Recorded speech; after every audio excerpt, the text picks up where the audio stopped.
Баршаларыңызға сәлем достар. Бүгін сіздермен Оразгүл қазіргі таңда хит болып жатқан қожелі мантысын жасайтын боламыз.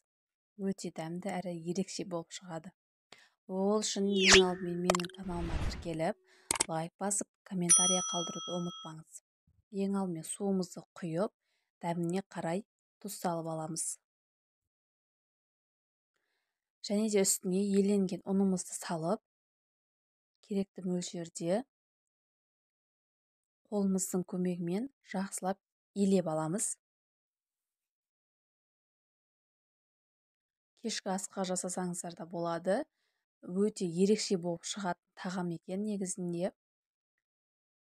Осылай жақсылап елеп, июін қандырып, 5-10 минутқа холодильникке салып қойсаңыздар болады.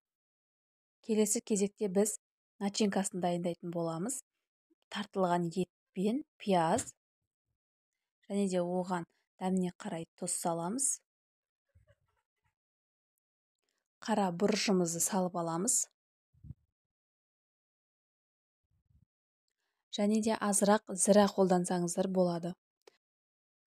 Менде еттің майы болмағаннан кейін 2 қасық сұйық май қосып жібердім. Осылай қосып болғаннан кейін жақсылап араластырып аламыз. Араластырып болғаннан кейін қамырымызға кірісетін боламыз. Қамырымызды теңдей 3 бөлікке бөліп аламыз.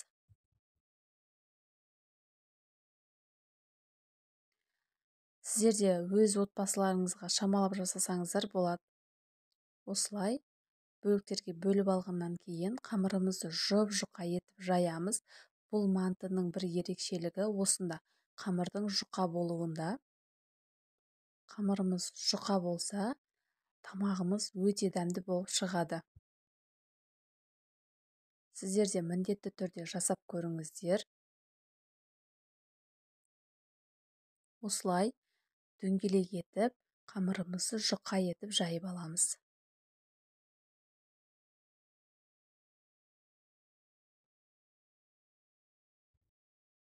Барлығы өзіміз жасап жүрген манты сияқты масалығының барлығы тек қана айырмашылығы осы қамырымызда. Жақсылап жайып, кесіп аламыз мантының қамырын қалай кесеміз, бұны да солай етіп кесіп аламыз. Көлемін үлкен қыламыз. Тағы бір айырмашылығы осында, қамыры жұқа әрі көлемі үлкен болуында. Осылай барлығын жақсылап кесіп аламыз. Және де осыған начинкаларымызды салып шығамыз. Бір қасықтан салып, жақсылап жұқа етіп жайып аламыз.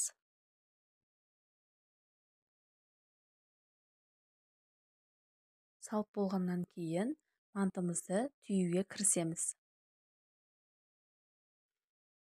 Осылай барлығын түйіп шығатын боламыз. Және де осылай жақсылап түйіп аламыз.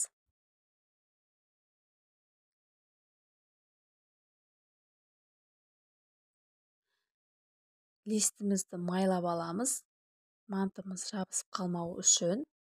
Осылай үсті-үстіне қойып шығамыз. Жабыспайды қамырларымыз. Арасын майлап жіберсеңіздер де болады, егер де жабысып қалады дейтін болсаңыздар. Осылай барлығын жайғастырып шығамыз. Және де манты сияқты қайнаған суда 45 минут пісіріп аламыз. Көріп тұрғандарыңыздай біздің қожелі мантымыз дайын. Дәмі деген өте керемет болып шықты. Барлығына ұнады. Сіздер де жасап көріңіздер. Кешкі асқа жасап көрсеңіздер өте керемет болады. Достар, менің каналыма тіркелмеген болсаңыздар тіркеліп, лайк, комментария қалдырып кетіңіздер. Алдағы уақытта көптеген рецепттермен бөлісетін боламын. Менің каналымның дамуына өз үлестеріңізді қосып жіберсеңіздер өте керемет болар еді.